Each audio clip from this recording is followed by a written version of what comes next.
دنیا میٹھی نیند سو رہی ہو، تم اللہ کے سامنے کھڑے ہو کے قرآن پڑھ رہے ہو. یہ اللہ کو یہ ادا بہت پسند آتی. اسی لیے حضور اکرم صلی اللہ علیہ وسلم پوری رات کبھی نماز پہ کھڑے ہوتے،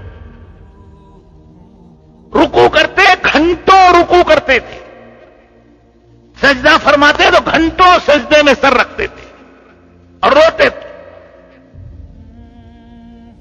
آپ صلی اللہ علیہ وسلم کی راتوں کی نمازیں اللہ اکبر، کھڑے ہیں نماز پڑھ رہے، سینے مبارک سے ایسی آواز آتی تھی جیسے ہانڈی کے پکنے کی آواز آتی،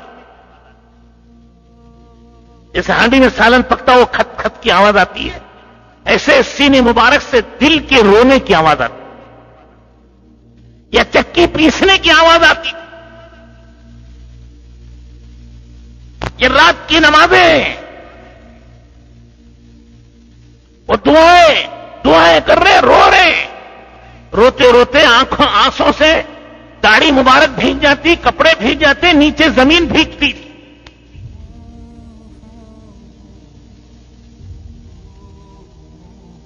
ان تعذبهم فانهم عبادك وان تغفر لهم فانك انت العزيز الحكيم.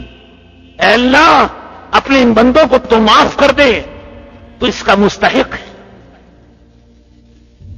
یہ تیرے بندے ہیں، اور اگر تو ان کو پکڑے تو تجھے اس کا بھی اختیار ہے، تو غالب ہے، تو شہنشاہ ہے، اس کو معاف کر دے.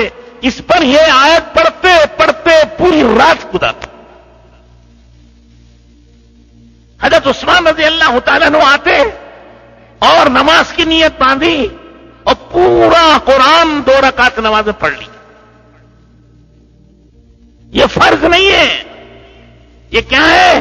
حدیث میں آتا ہے المصلی یناجی ربہ، نماز پڑھنے والا اپنے پروردگار سے چپکے باتیں کرتا ہے.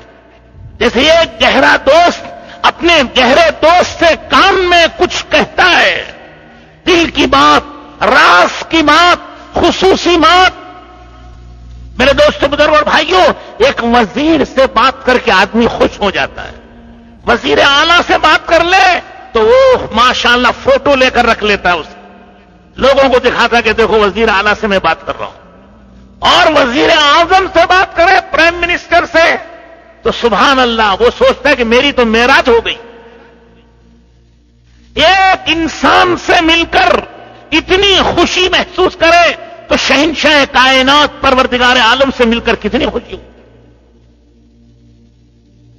عبداللہ ابن جبیر رضی اللہ تعالیٰ عنہ طواف کرتے اور 2 رکعت جو طواف کی واجب نماز پڑھتے تو پورا قرآن پڑھ جاتا. میرے دوستوں، بزرگوں اور بھائیوں، یہ وہ نماز ہے جس سے بندہ اللہ سے قریب ہو جاتا، اللہ سے راز و نیاز کرتا ہے. گھر کا مسئلہ ہے، کس سے کہیں؟ اللہ سے کہو. بیوی کا مسئلہ ہے، نہ کہہ سکتے نہ خاموش رکھ سکتے، کس سے کہیں؟ اللہ سے کہو. بچے کا مسئلہ ہے، کس سے کہیں؟ کہیں گے تو ذلت ہے، نہ کہیں گے تو مشکل ہے، کہ اللہ سے کہو. وصلوا والناس نیام، جب لوگ غفلت کی نیند سو رہے ہیں، آپ اللہ کے سامنے کھڑے ہو کے رو رہے.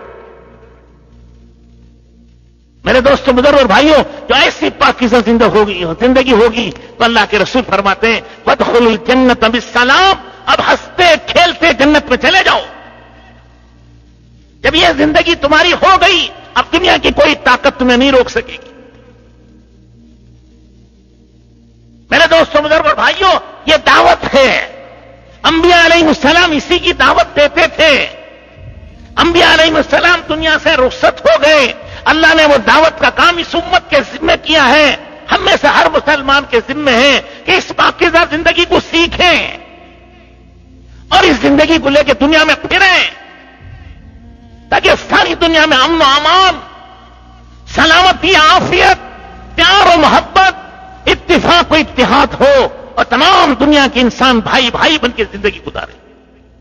بزرگوں اور دوستوں اور بھائیوں، اللہ کے رسول علیہ السلام نے یہ پاکیزہ زندگی ہمیں دی. حضور صلی اللہ علیہ وسلم نے فرمایا کہ ابو سفیان، جیتکم بخیر الدنیا و کرامت الآخرہ، اے ابو سفیان، میں دنیا کی بھلائیاں اور آخرت کی بزرگی اور کرامت لے کے آیا ہوں. اس زندگی کو لے کے صحابہ پھرے. اللہ نے دنیا میں امن و امان قائم کیا.